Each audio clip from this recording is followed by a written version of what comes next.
Então eu vou dar boa noite para todos vocês.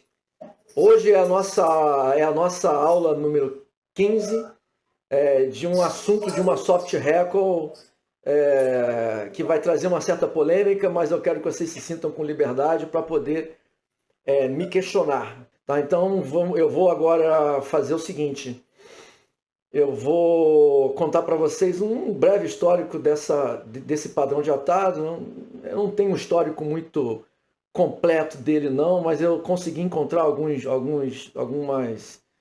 informações através de sites lá na Inglaterra, de pessoas que são adeptas de maneira muito grande à pescaria com soft record. Existem clubes de atado lá na Inglaterra, especificamente de soft record. Existem pescadores que só fazem a prática do fly fishing utilizando soft record. E é evidente que cada um de nós, principalmente aqui no Brasil, nós temos que nos adaptar com o tipo de material possível que nós venhamos a ter acesso. Né? O nosso amigo Gustavo, por exemplo, ele pôde me mostrar um livro que eu tenho aqui comigo, eu não vou lá buscar agora, e ele me dá muitas orientações, eu faço uma consulta também, eu busco algum histórico, vou no YouTube, consulto um canal de um atador especificamente de wetfly, né? E hoje eu assisti um vídeo também que me mostrou algumas discórdias de muitas coisas que eu li. Então eu vou apenas passar para vocês de maneira que vocês não fiquem unicamente fixados no atado, ter que seguir um padrão do País de Gales, né? Que foi aonde eu encontrei mais informações, né? No Reino Unido. Então, inclusive, alguns atados são informados como sendo originados no País de Gales. E, no caso, a Flinth, que segundo eles não é fly, ou seja, não é mosca, e não é ninfa, tá? Mas é a conjunção dos dois nomes. Então, Flinth significa nada mais, nada menos do que nós tratamos na aula número 14, que é uma soft record, com algumas particularidades, algumas características com relação à sua confecção. Porque, segundo os autores, um deles se chama Pat, eu acredito que a pronúncia em inglês é assim que se faz, né? E o outro, o próprio Navarro, hoje passou para mim uma página de um livro bem interessante, trata desse atado, né? De maneira que ele venha a ter características tanto de uso quanto supostamente físico, né? Com uma transição da ninfa, a partir do momento em que ela tem toda a sua estrutura de exoesqueleto formada, quando ela está vivendo no substrato do rio. Tá? Para quem está tendo o primeiro encontro hoje, acredito que eu enviei um convite para um amigo, ele deve daqui a pouco estar online. O Aldo Stam, por exemplo, eu estou vendo aqui que ele está online, então ele não participou das últimas aulas ao vivo, como está acontecendo aqui agora. Então é muito importante, de vez em quando, eu ter que tocar nesse assunto para que em algum momento no futuro, alguém que for assistir esse vídeo no YouTube tenha um reforço dessa informação. Para quem está assistindo cotidianamente as aulas, né, desde o início, sabe que eu estou sendo até redundante nesse assunto. Mas a ninfa, tá, ela tem um estágio da sua vida que é um inseto subaquático, ou seja, vive na água, vive submerso, no qual esse estágio fica o inseto vivendo protegido embaixo das rochas, embaixo das pedras. Ou, no caso, como nós conhecemos, fica sobre o seixo dos rios. Toda vez que eu tenho oportunidade, eu lembro, e eu estou num rio, eu tiro uma pedra. Não precisa ser uma pedra muito grande, não. Uma pedra que tem aproximadamente 15 centímetros ou 20 centímetros, né? Do tamanho de uma manga, por exemplo. Fica complicado mexer com uma pedra do tamanho de um melão, né? Porque fica até difícil levantar. E você perde também a rapidez para poder virar e olhar os bichos que estão vivendo embaixo dela. Tá? Mas é muito comum. Quem for pescar comigo algum dia vai ver que eu vou lá e viro a pedra e olho. Que eu quero ter pelo menos algumas visões com relação àquele ninho de bicho que tem ali. E as ninfas estão ali naquele momento. Tanto a ninfa da Mayfly, assunto que eu também vou ter que tratar numa aula especificamente sobre isso. De vez em quando eu misturo terminologia utilizada única e exclusivamente no fly fishing com terminologias de entomologia aplicada. Então fica um pouco chato às vezes, mas a Mayfly é um inseto da ordem das efêmeras. Tá? E durante um período longo da sua vida, ela só está ali embaixo daquela pedra. Então não existe essa questão de que o inseto vai colocar os ovos ali na primavera e ele vai eclodir daqui a um período de gestação pequeno, aproximadamente, por exemplo, 30 dias, 45 dias, 60 dias. Nada, ele tem um ciclo de crescimento, né? Ele vai pequenininho, ele sai da lava, a ninfa fica muito pequenininha. Tem ninfas que eu já vi com menos de 2 milímetros. Tá? E tem as ninfas maiores, que pode chegar a 10, 11, 12 milímetros. Mas quanto tempo demorou para ela chegar naquele tamanho? Né? E nem todas as ninfas chegam no seu estágio adulto e grande, né? Que estando, digamos assim, com 2 centímetros de comprimento. Embora seja possível encontrar 1,9 milímetros, são as pequenininhas, né? E 1 centímetro e 1,5 centímetros, né? São as maiores que eu já pude colher, né? Não vamos confundir com outro tipo de inseto, mas por enquanto nós vamos tratar desse, porque a Flenf tem essa característica. Tá? Ela tenta retratar a ninfa no momento em que ela toma a decisão, que é a eclosão, ou no caso, hatch. Eclosão é o nome dado em entomologia, hatch é o nome dado por nós praticantes do fly fishing, em que as ninfas vão nadar para a superfície e ao chegar num determinado ponto, tá, elas vão ter que soltar a sua carapaça, o seu exoesqueleto, e ela sofre ali naquele momento uma pequena mutação. Tá? E seja a ninfa, né, já rompendo a tensão superficial ou ela chegando lá, essa mosca, segundo os autores, tenta retratar. Tá? Então eu vou agora mudar a câmera de posição e ao longo do que eu for explicando sobre o atado, eu vou contando um pouco mais sobre essa ninfa, tá bom? A primeira questão que eu já falei com vocês, tá? Eu estou colocando aqui na morsa um anzol muito pequeno, tá? Eu sei que fica um pouco complicado, tá? Esse anzol aqui é um anzol com características específicas para uma wet fly, tá? Essas características específicas que ele tem, entre elas é o ponto de curvatura, aonde começa a curvatura do anzol, fazendo assim com que a haste esteja bastante reduzida. Esse é o anzol número 14. Então eu vou fazer uma mudança de anzol para que vocês possam ter noção, a visão do anzol um ponto maior que esse. Tá? Então eu vou substituir esse anzol que está aqui,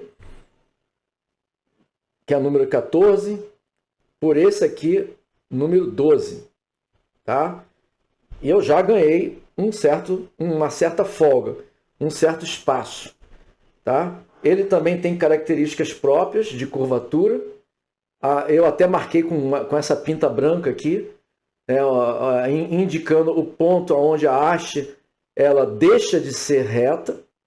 Tá? Esse outro ponto aqui, que já está quase que apagado, né? Aqui tinha um ponto branquinho aqui, indicando o local onde eu estou orientando vocês a iniciar a colocação do fio de atado. Tá? Então a diferença de tamanho entre os anzóis, eu sei que fica um pouco difícil, mas de 14 para 12 já é considerável. Né? A maioria das minhas wet fly eu tenho o hábito de fazer o atado em anzol número 14. E agora eu vou mostrar para vocês o anzol número 10. Tá? Esse aqui é o anzol número 10. Tá? Então já ganhou bastante características de visão. Eu vou colocar agora ao lado, sobre ele, vou colocar o anzol número 12, para que vocês possam ter noção que é a diferença. A diferença existe. Tá? A diferença existe. Não é comum eu trabalhar com o anzol número 10 para fazer uma wet fly. É muito raro eu fazer uma pescaria com esse anzol. Qualquer grau de dificuldade que vocês possam observar do anzol número 10 com relação à visão, com o anzol número 10, 12, 14, vocês podem imaginar como vai ser difícil trabalhar com o anzol número 16 e 18. Na maioria dos casos, vocês não conseguem nem sequer encontrar material adequado para poder fazer o atado, para poder vestir esse anzol. Eu vou trabalhar com esse anzol maior, porque vocês vão ter uma visão melhor dele. Tá? O ponto de curvatura dele está bem marcante também. Tá? E assim eu também escolhi uma linha que foi necessário escolher com essa característica. Porque uma das características que vai ser tratado com relação ao atado da Flinf é a visão que o criador teve, a pessoa que bolou essa mosca, né, que idealizou ela e fez, teve com relação ao corpo da mosca. A intenção dele é usar um dubbing que tenha a coloração, né, e um fio de atado mais próximo possível um do outro. Porque o objetivo para quando molhar, né, é que esse dubbing seja ele não seja compacto, como eu fiz na aula anterior. Tem que ser um dubbing que que seja colocado de maneira mais esparçada. E o fio de atado não pode ser colocado volta a volta da maneira que eu coloquei o dubbing na aula número 14. Então, nessa aula número 15, eu vou ter que esparçar a colocação do dubbing, porque a intenção é exatamente essa. Eu não tenho condição de encontrar todos os fios de atado e material de atado na mesma cor. É impossível. Mas eu escolhi esse material aqui, né? Esse material que está aqui, eu vou tirar uma maior quantidade para poder dar uma melhor visão. Tá? É um dubbing feito de pelo de lebre. É um hair, tá? Com algumas características com relação a ter misturado, né? No momento em que esse dubbing foi misturado, foi preparado, e tem o subpelo que fica próximo à orelha da máscara de lebre, e também tem os pelos mais em forma de espiga, né? Que são da guarda, né? Próximo à cara da lebre mesmo. Então eu vou mostrar para vocês também. No caso aqui, eu tenho uma cara de lebre. Eu quero mostrar essa cara de lebre para vocês. Ela tá cortada pela metade, né? Um amigo gentilmente cedeu para mim. Então, muitas vezes as pessoas tiram aqui da orelha devido a ser um pelo bem curtinho, bastante curto. E em outros momentos eles misturam esse pelo que está aqui, ó, da bochecha. Tá? Que ele é longo, né? Ele fica, quando você enrola, ele vai ficar com espigado, vai ficar todo formando pequenos filamentos. No caso, eu comprei esse aqui porque foi vendido com características adequadas para ser usado no atado de uma Flinf, porque a firma fabricou um mix dos dois. Dá para ver todos a parte espigada do pelo aqui. Então eu vou fazer uso desse e também escolhi o mais próximo possível que eu encontrei fio de atado e ele. Infelizmente não é exatamente a mesma cor, né? Vocês podem ver aqui pelo nome que esse fio de atado aqui é um Rusty Doom. Tá? E esse nome Doom também é um nome dado especificamente para usados por nós, praticantes do fly fishing. Tá? Se você for considerar a existência do nome Doom, você tem que associar o nome dado ao bicho, que no caso é a ninfa, no momento em que ela atinge a superfície, que ela é um bicho que vai ser chamado de subimago. Então a ninfa tem um estágio de metamorfose chamado subimago. E tudo que é relacionado ao subimago, que é, ou seja, ao estágio seguinte a ela ter, a metamorfose seguinte dela, que é quando ela chega na superfície, ela tem que ter dois momentos. É aquele momento em que ela acaba de soltar o exoesqueleto e aquele momento em que ela já se viu livre do exoesqueleto, já rompeu a superfície da água e está começando a encher as asas de sangue. Ela inclusive muda a sua coloração um pouco para que ela possa se transformar num inseto que ainda não está totalmente maduro. Então ele é chamado subimago. Quando o inseto larga o seu estágio de subimago, ele vai se tornar um inseto chamado imago e vai se afastar da superfície da água voando e vai pousar na vegetação próxima ao rio. Tá? Mais detalhes sobre isso eu vou fazer na aula de entomologia, que vai ser um tema especificamente para isso. Então eu vou colocar aquele meu aparato óptico, né, que vocês já viram eu usando na última aula, em uma das aulas, né? Eu vou usar esse trem aqui porque eu preciso enxergar. Então eu estou fazendo uso somente dele e vou colocar o fio de atado seguindo aquele meu conceito de deixar um vão livre para a finalização da mosca. Tá? Não é necessário colocar uma grande quantidade de material, não. Eu coloquei bastante aqui, dá aquela impressão de que precisa disso tudo. Outra questão é como colocar esse fio de atado sem gastar muito material, porque eu vou cortar isso aqui. Então eu já tinha mostrado para vocês que existe uma maneira que você coloca, ajusta a bobina, vai rodando a bobina até que o fio de atado se aproxime, tá? O fio de atado se aproxime da ponta da bobineira e você segura ele, coloca na posição e dá a primeira volta, segunda, terceira, quarta, quinta, sexta, sétima, oitava, nona e décima. Pronto. Tá aí, ó. Eu só vou desperdiçar essa pequena quantidade. Tá? Então, tem gente que consegue economizar muito mais do que isso. Ok? Então, um dos pontos é o início da colocação do fio de atado. A segunda questão é a necessidade de usar um arame de cobre.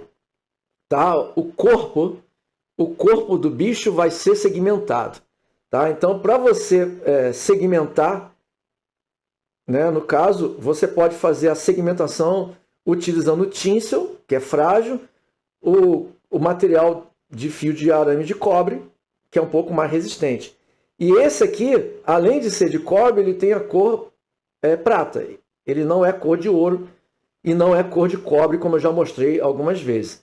Eu escolhi a opção Extra Small porque a intenção da Flinf é ser uma mosca leve.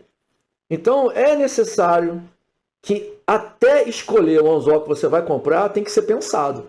Né? Se você vai querer comprar um anzol, por exemplo, que seja reforçado como esse, o que torna a mosca mais pesada, ou se você quer usar, por exemplo, um anzol que seja com arame mais fino e, consequentemente, mais leve, como esse que está aqui. Né? Pouca coisa mais leve, pouca coisa mais fino, mas é. Só que observem que a curvatura é diferente. Né? Só pela curvatura, ela é perfeitamente dobrada no ângulo certinho aqui em cima e aqui embaixo, todos que estão assistindo as minhas aulas já sabem que esse anzol ele é um perfect bend, ou seja, ele tem a curvatura perfeita em cima e embaixo. E já podem saber que é um anzol especificamente para ninfa. E eu não vou usar nesse padrão de atado aqui. No vídeo do Hans Weilemann, é assim que se faz a pronúncia, é um alemão. Em alguns vídeos dele que eu já pude assistir, eu já vi uma ação totalmente antagônica ao que eu vou falar aqui. Eu estou acabando de falar que nós vamos trabalhar com uma mosca leve. E eu já vi o Hans trabalhando, fazendo o atado de uma flinf, que tinha, ele colocou uma quantidade de fios de cobre enrolado na haste de anzol. Da mesma maneira que eu já mostrei para vocês como é que faz a colocação do fio de chumbo. Só que nesse caso ele encheu a haste do anzol com cobre, tornando o anzol assim mais pesado. Porque a intenção dele era que essa flinf dele trabalhasse um pouco mais abaixo da superfície. Outra característica marcante da flinf é que você pode passar material flotante, né, que vai fazer com que essa ninfa, no caso essa flinf, né, fly nymph, fique mais próxima do estágio dela como fly, ou seja, ela vai estar, você termina o arremesso, a mosca toca a superfície da água, ela se mantém flutuante. Tudo isso graças à colocação do material flotante. Então vocês vão compreender que até entre os próprios atadores existe uma polêmica quanto a pescar com a flinf na superfície, um pouco abaixo dela, ou colocar um pouco mais de lastro e trabalhar, eu posso até usar um nome diferente, por exemplo, trabalhar em meia água, né? Trabalhar, por exemplo, a 10 centímetros de profundidade, ou 15 centímetros de profundidade, ou 20 centímetros de profundidade, que não foi assim que ela não foi criada para trabalhar com profundidade. Vocês já viram, inclusive na minha aula número 13, que eu atei uma Copper John, que é a ninfa usada para atingir profundidade. Então eu já mostrei o fio de cobre que eu vou usar. Agora eu vou tirar ele daqui, tá? Eu estou tirando a tampa, tá? E como ele é muito fino, eu posso trabalhar com ele na bobina. Eu já tinha feito esse trabalho com vocês uma vez, tá? E nesse aqui é mais fácil ainda, né? Eu estou laçando o meu carretel de uma ponta para outra, e agora eu vou encaixar novamente essa tampa emborrachada, e o fio está preso no carretel, e eu agora vou colocar. A maioria dos materiais que eu já coloquei com vocês com relação ao fio de cobre, eu mostrei a colocar sobre a haste do anzol. Tá? E muito material didático documentado pede para colocar por baixo. Tá? Então eu posso até me dar o luxo de fazer um ajuste aqui para que ele fique por baixo. Vocês se lembram que eu ensinei vocês a dar poucas voltas, e agora eu posso ir puxando o fio de cobre com calma, encurtando ele para que ele possa ficar, né, no comprimento que eu quero que ele pare. Eu quero que ele pare aqui. Fez um pequeno calo ali, é um calo bem pequenininho, tá? Aquele calo ali não vai me atrapalhar em nada, eu vou cortar essa pontinha que está aqui, pronto. E agora eu com a unha mesmo eu vou dar uma esticadinha nesse calinho que está aqui, e o fio de cobre está preso. E agora eu vou continuar colocando esse fio de cobre até ocupar mais um pouco a haste do anzol. Não estou ocupando a haste completa. Aqui atrás, seguindo o fio de cobre, eu deixei o meu carretel de pendurado na bobineira. Desculpa, a bobineira está despendurada e o fio de cobre está travado numa molinha que fica localizada aqui atrás. Aqui atrás da morsa tem uma pequena molinha que eu prendo ele ali. Está apoiado. Tá? Outro ponto polêmico com relação à flinf é que muitos atadores adoram colocar a cauda. Isso, no caso, tail. E isso é correto, porque o próprio autor, os próprios autores, né, que são dois amigos que desenvolveram esse atado, gostam de colocar tail, enquanto que vocês vão ver que outros atadores não o fazem. Tá? Então eu vou fazer hoje para que vocês possam ver como é que eu trabalho a colocação de uma cauda frágil, uma cauda mais delicada do que outros que eu já trabalhei com vocês. Então, em função disso, em função desse tema, eu separei aqui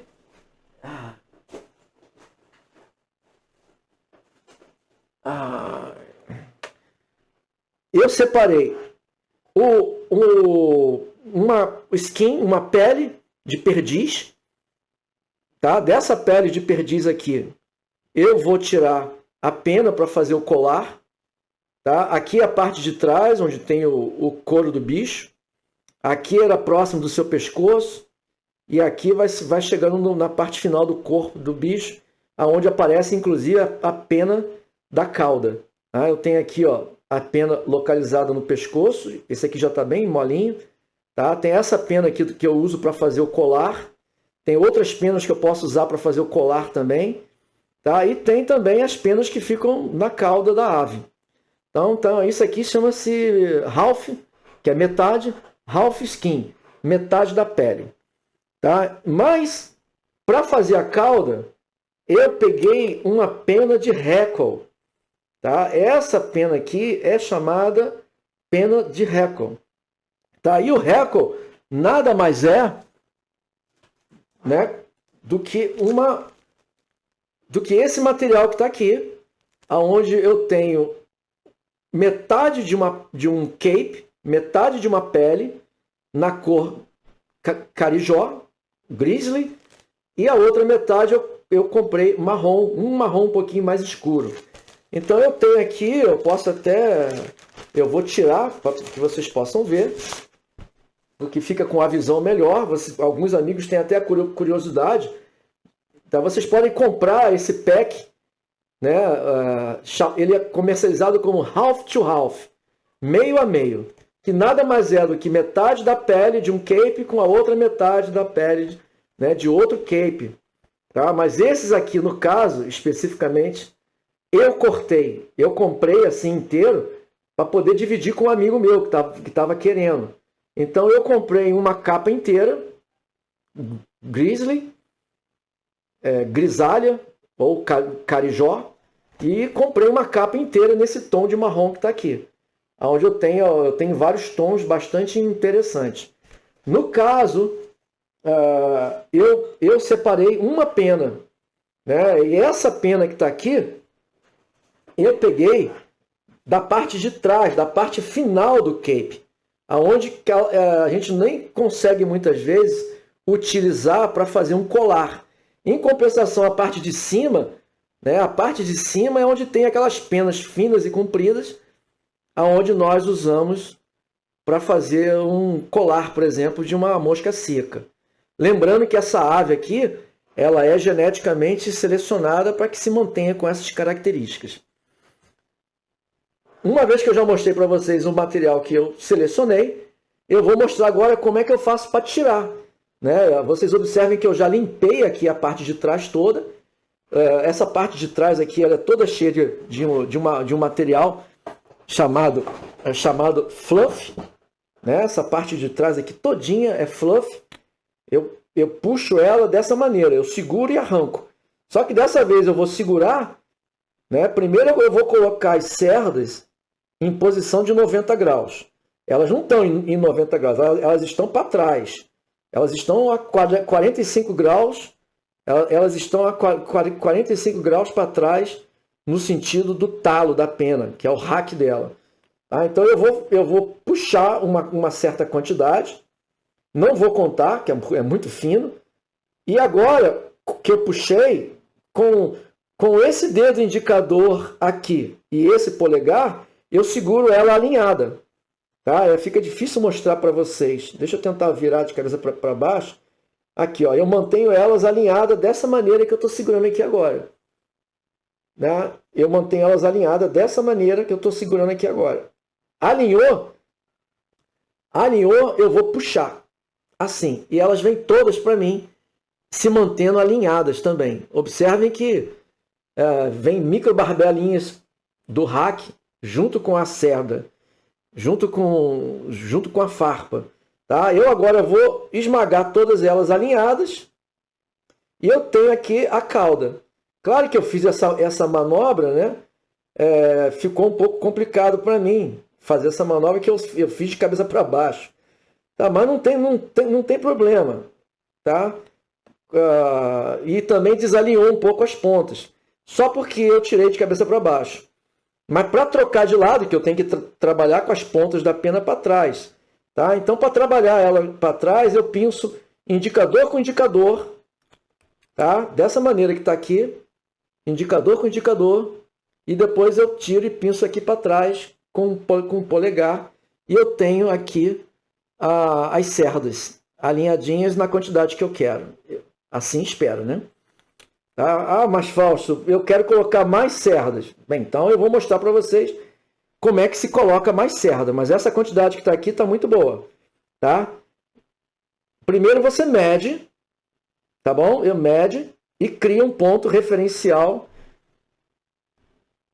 próximo ao olho do anzol. Eu estou encostando meu dedo indicador no olho do anzol e eu tenho a pena, né, indo até uma parte da curvatura do anzol. Eu não vou colocar mais do que isso para trás, não. Eu vou usar isso como medição. Ou eu uso mais curto ainda, como alguns atadores preferem. Tá? Curioso esse tipo de comentário, mas em alguns casos, quando a ninfa está muito... ainda está nadando para chegar na superfície, a cauda dela não é muito longa. Tá?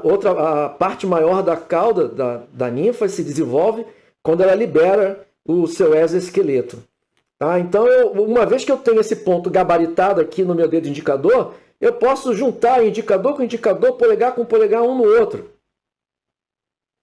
Só para fazer a troca de mão. Pronto. Já fiz a troca de mão. Já tenho ponto de referência. Já tenho ponto de alinhamento. E eu também já tinha explicado para vocês que, pelo menos eu, como atador, respeito muito essa questão. Tá? Eu vou considerar o meu ponto de parada aqui, onde a haste ainda é reta e vai deixar de ser reta daqui para trás. Então, o meu ponto de indexação da cauda é esse. Então, o que eu faço? Eu coloco visualmente a pena, né? Eu estou considerando essa parte aqui é a parte que eu indexei, e eu vou colocar ela indexada aonde eu olhei, que é aqui. Pronto. Eu coloquei indexado ali e posso dar uma volta suave. Se quiser, eu posso até ajeitar essas fibras para cima. Tá? Quase ninguém comenta sobre isso, porque muitos atadores têm muita experiência e conseguem colocar de uma vez só. Tá? Eu dei a primeira volta, já seria o suficiente pelo peso do bobbin para segurar. Dei a segunda volta já andando com fio de atado. E aí tá aí a cauda curta. Né? Eu vou levar, essa cauda vai ficar curta, que eu vou levar o fio de atado até ali. Fausto, eu gostaria que fosse um pouco mais longa. Ainda tem como fazer mais longa. Basta segurar o conjunto todo e puxar ele suavemente para trás. Porque duas voltas com fio de atado é o suficiente. Alongou um pouquinho mais, gostei. Bem, se você gostou assim, e eu também gostei, então eu vou continuar colocando, tá, o fio de atado, levando ele para trás. Nesse momento, você não precisa colocar o fio de atado lado a lado, como eu fiz das últimas vezes. Você pode abrir um pequeno vão entre uma volta e a outra. Tá? Não tem mal nenhum abrir esse pequeno vãozinho que está aqui.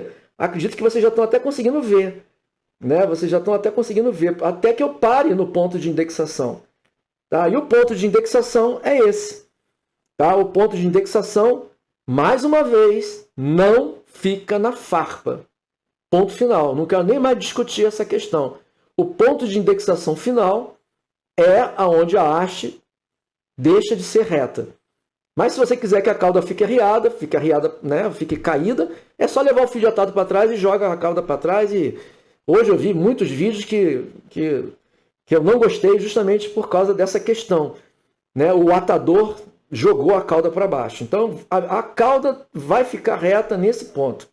Tá? Então já mostrei para vocês o ponto de indexação.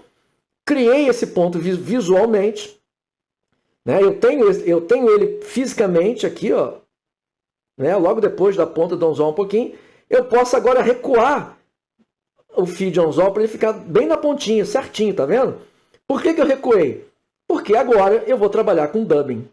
Tá? Então é um macete que eu passo para vocês, não tentar indexar o dubbing no mesmo lugar que a linha ficou parada indexada. Vocês já visualizaram, já sabem onde é o ponto de indexação, então agora é hora de trabalhar com dubbing. Eu já tinha separado esse tufo todo aqui de material, e agora eu vou mostrar para vocês como que eu coloco esse pelo de lebre que está aqui, Hair's Air. Né? Então, de modo que siga o conceito de uma flinf. Inclusive hoje o Navarro me mostrou no livro lá a página que mostra como que esses atadores na época eles tinham tanta paranoia com relação a essa questão que eles inclusive faziam um brush de dubbing para poder enrolar depois. Ou seja, eles faziam à parte um chenille bem esparçadinho. Outros abrem o fio de atado e vai encaixando o dubbing aqui. Não precisa disso. Cara, vocês não têm noção como essa mosca vai ficar depois que as primeiras 3, 4 trutas meter a boca e comer aqui. E por falar em truta, é claro que se eu fosse montar esse padrão de atado para pescar lambari, eu não ia usar cauda. Tá? Então eu estou puxando aqui suavemente uma pequena quantidade e simplesmente, tá? E vou dar um giro só para dar aquele primeiro embaraço, tá? E acabou. Tá? Eu só vou colocar esse pequeno percentual que está aqui. Ah, Fausto, eu consigo ver a linha, o fio de atado. Tem que ver o fio de atado. Tá? O objetivo da flinf é mostrar o fio de atado. O objetivo da flinf é ter um corpo translúcido. Então eu vou dar 2 voltas levando de volta. Observem que o dubbing já chegou. Parei. Não tem problema. Então agora eu vou continuar colocando um pouco mais de dubbing aqui embaixo. Era o meu, Fausto, desculpa. Não tem problema nenhum. Tá? Lembre-se que nós somos aqui como se fosse uma sala de aula. Tá? E eu aqui estou colocando uma pequena quantidade a mais, um pouco mais abaixo, de modo que misture. E não enrola demais, não. O objetivo é esse mesmo. Tá?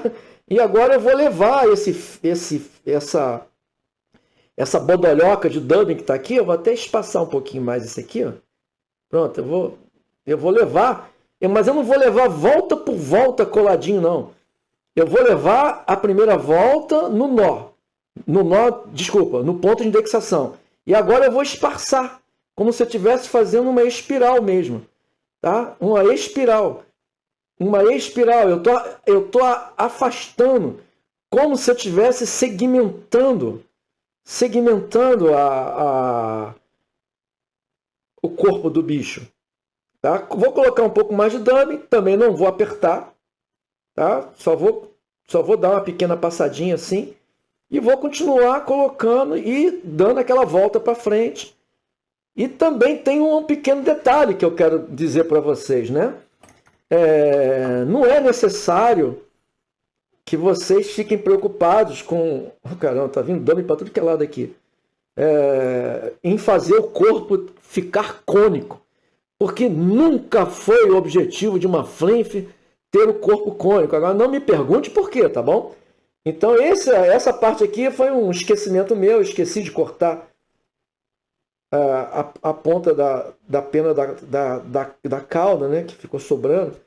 Olha aqui um pelo da máscara da lebre sobrando, né? Pronto. Agora eu tenho aqui o material que eu quero. Vou continuar colocando o dubbing esparçado, né? Vou colocar agora uma pequena quantidade a mais. Eu vou até pegar um que caiu aqui, ó. Caiu esse aqui, caiu um. Vejam que é uma quantidade mínima mesmo. Talvez passou do limite. É mais, é menos. Pronto. É menos do que isso. Calma aí que eu vou achar a mão. Né? Não se preocupem com essa questão de ter que travar o dubbing. O dubbing já vai estar travado. Tá? Coloca, esparça, esparça, esparça, esparça e para. Deixando esse pequeno vão aqui livre. Né? Eu posso até dar mais uma voltinha que eu consigo trabalhar bem com mais uma volta. Aqui. Muitos atadores adoram dar uma puxada, né, do dubbing para trás, para que ele possa se misturar. Mas eu não vou fazer isso agora não, eu vou fazer isso depois. Eu agora vou trabalhar com fio de cobre, certo? Deixei um vão aberto aqui, esse vão vai ser o suficiente, né? Vocês não estão conseguindo ver direito, mas tem um pequeno pedaço do fio de atado aparecendo aqui e tem uma parte totalmente vazia aqui do arame do aço do anzol visível. Então, se eu enrolei o dubbing no sentido, por exemplo, anti-horário, dependendo do seu ponto de vista, eu vou enrolar o fio de cobre no sentido oposto. O primeiro passo é no ponto de indexação. Tá? E agora vocês vão inclinar o fio de cobre e começar a segmentar o corpo, tá? E ele vai mordendo o dubbing, tá? Ele vai mordendo o dubbing e vai criando a segmentação espaçada. Volta por volta, estou tendo zelo e cuidado com relação a isso. Não estou preocupado porque eu sei que esse dubbing... Deixa eu arrumar uma frase legal. Eu tenho esse dubbing mal colocado, muito bem colocado. Pronto. Né? Vocês entenderam, né? Ele está travado aqui, ó. Está bem travado com metal. E agora eu vou dar aquele truquezinho para poder travar o fio de cobre, né? Eu posso trabalhar com ele para cima, com a ponta dele para cima aqui, ou poderia trabalhar com ele para baixo. Eu gosto de trabalhar com ele para cima. Jogo a bobineira uma vez para o lado, mantenho a segunda volta no mesmo ponto, faço a terceira volta no mesmo ponto e agora mantenho o fio de cobre para cima e jogo para frente com 2 voltas. Pronto. Está resolvida a questão. Não vou cortar, eu vou cortar daquela maneira que eu mostrei para vocês. Tá? A bobineira sobe, encosta na base do anzol para ficar firme e aqui eu vou girar até arrebentar. Uma vez que arrebentou, né, o fio eu economizei e minimizei a perda dele. Tá? Eu agora posso pensar em trabalhar o colar. Tá? Depois eu vou pensar em pentear essa mosquinha aqui. Ela é descabelada assim mesmo. A Flinf tem essa característica. Eu não sei se vocês estão conseguindo ver, acredito que sim. O corpo está bem segmentado. Tá? O corpo está bem segmentado. Porém, eu aqui consigo ver até o fio de atado. Né? Que também, só que estão enrolados um contra o outro. Tá? Então ficou aqui a nossa mosca com cauda. Tá? Esses pelinhos aqui que estão voando, eles vão sumindo. Principalmente quando eu colocar o colar. Para facilitar o trabalho, eu já tinha retirado dessa perdiz aqui húngara, Pertrud. Você vai procurar nos catálogos com o nome de Hungarian Pertrud. Tá? Hungarian Pertrud. Tá? Existe a parte da pena que é fluff, que vai ser dispensada. Então vocês podem retirar esse material todo aqui. Eu vou retirar. Cuidado que essa pena, o talo dela arrebenta. Possivelmente pode acontecer, né, em qualquer um dos atados que vocês fizerem. Tá? Outra questão que vai ser tratada aqui é com relação a eu enrolar o reco, né? Eu vou separar um delta aqui na frente. Eu posso pinçar com o meu dedo indicador e polegar. Eu posso fazer isso, pinçando dessa maneira. E eu posso puxar esse conjunto para frente. Para trás. Né? Despenteando a pena. Pronto. Assim. Desse jeito. Tá? Alguns atadores cortam essa ponta aqui, fazendo um pequeno delta. É muito comum vocês verem isso. Eu não vou trabalhar assim não. Tá? Eu vou trabalhar da seguinte maneira. Tá? Eu vou trabalhar prendendo o delta montado. E torcer para não arrebentar aqui essa parte. Eu diminuí um pouco a quantidade de cerdas, puxei. Tá? Porque eu quero que a minha seleção de cerdas não pode ser muito grande, porque eu não quero, essa mosca não tem característica de ter um colar extremamente denso, com quantidade de pena, inclusive de cerdas. Inclusive tem atador que tira uma parte dessas cerdas aqui para minimizar ela. Tá? Já mostrei para vocês e vou mostrar novamente. Eu gosto de trabalhar com a ponta para a frente. Em alguns locais vocês vão ver que tem atador que trabalha com a ponta para trás. Eu vou colocar a junção do delta com as penas aonde o fio de atado está parado. E vou dar 2 voltas aqui, suave. É o suficiente.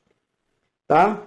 Eu agora posso fazer o travamento final, tá? Levando mais 2 voltas para frente, dando passo. Pronto. Então, eu dei 2 voltas e dei mais 2. Agora eu posso rebater. Eu posso rebater essa ponta. Se tivesse cortada, eu não poderia rebater. Eu posso rebater e amarrar ela. Eu estou voltando o fio de atado 2 voltas. Pronto. Vamos torcer para esse talinho aqui não arrebentar. Mas se esse talo arrebentar, eu estou com outro aqui na mão, já separado com qualquer emergência. Tá? Eu agora vou tirar essa ponta. Essa pontinha que está aqui. Tá? Eu vou tirar cortando ela. Eu rebati. Tá? E agora eu vou fazer as primeiras voltas indo para a cabeça da mosca. 4 voltas. Agora eu vou usar um alicate, o chamado Hackle Plier. Tá? Vocês podem usar alicates com princípio mecânico diferente. Né? Esse que está aqui é um tipo. Tá? Esse que está aqui. Esse aqui também tem um princípio mecânico diferente. Eu aperto e ele abre a ponta para mim. Eu vou usar esse aqui. Tá? Eu vou pinçar o talo da pena de perdiz. Cuidado para não puxar demais e arrebentar. Eu vou deitar as penas para trás e vou dar a primeira volta. Eu dou a primeira volta já dando um passo. Tá? Eu estou com meia volta. Uma volta inteira dando passo. E agora eu vou continuar levando as cerdas para trás e dando passo. E chegar à cabeça do anzol. Cheguei aqui, eu posso até completar essa volta. Tá? Ficou bom. Agora eu vou laçar o hack. Tá? Eu vou laçar ele. Tá bom? Da mesma maneira que eu lacei o fio de cobre. Tá? Eu vou passar ele aqui por cima. 1, 2, 3. Opa, deixa eu corrigir aqui uma falha. 3. Agora eu vou puxar esse talo para trás e dar 2 voltas na frente dele, já no olhar do anzol. Pronto. Tá aí a nossa flinf. Qualquer pena que estiver te incomodando, você vai puxar ela e vai arrancar ela para você não se ficar chateado. Né? Já mostrei para vocês que para fazer isso eu uso uma pinça de sobrancelha.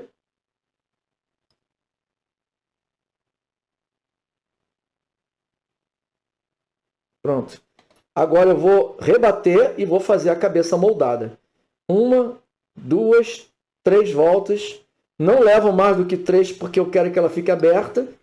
Tá? Deixa eu ver se ela está abrindo bem. Tá abrindo bem. Deixa eu ver se eu preciso... Tá, abriu bem. Agora eu posso cortar esse talo ou puxar ele, mas ele está muito grosso para arrebentar aqui. Então eu estou com medo de dar um problema qualquer. Eu vou cortar com a pontinha da tesoura no ângulo certinho aqui, de modo que eu corte somente ele.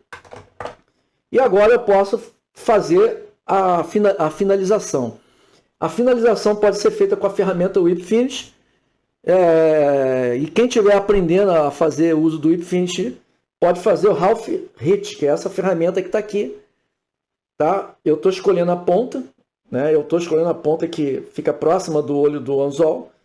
O Half Hitch funciona da seguinte maneira: você enrola o fio de atado 2 vezes na ponta, 1, 2, tá? E leva, girando ele, você vai levando ele até o olhar do anzol, encosta e deixa deslizar, tá?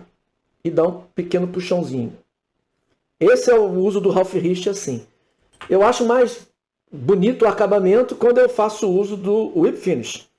O Whip Finish me permite fazer o arranjo da cabeça, visualizando, volta por volta, aonde eu quero que ela realmente fique para mim.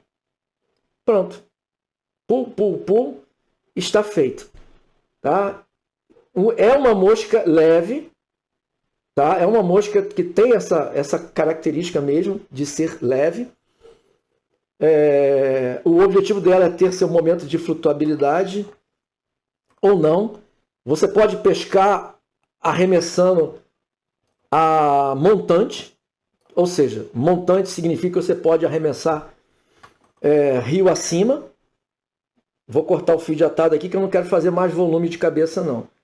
Do jeito que tá bom. Essa mosca tem pouca cabeça mesmo. Tá? Nossa, eu gosto muito de acompanhar o canal dos atadores. Eles me dão muitas orientações.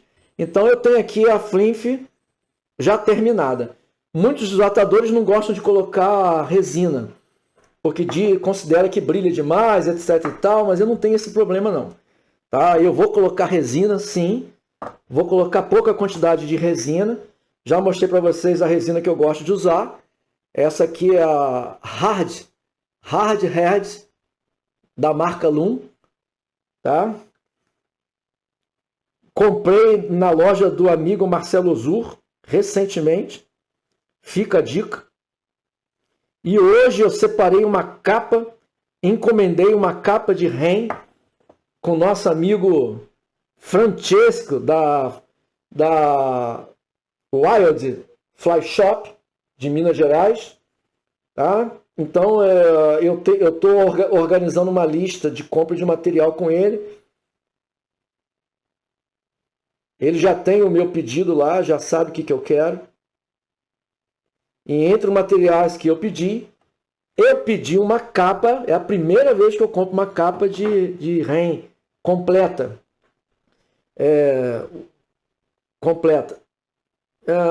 Para limpar a ponta, vocês podem usar a sobra de uma pena igual a essa, tá? Para limpar o olho do anzol, aqui assim, tá? Façam isso, não levem para o rio um anzol obstruído, com o olhar obstruído, para que vocês possam, não vão perder tempo com relação a isso, com relação a ter que desobstruir lá. Com relação a passar uma escova, né? Isso aqui é um pedaço de velcro. Com relação a despentear, passando aqui assim, ó, no dubbing, para puxar o dubbing para trás, é possível fazer. Mas eu confesso para vocês que não é uma manobra que eu me preocupo em fazer. Tá? Eu prefiro muito mais ter uma pena bem montada do que me preocupar com relação a... Pronto. Depois eu tiro aquele caquinho lá quando secar. E tá aí a nossa flinf.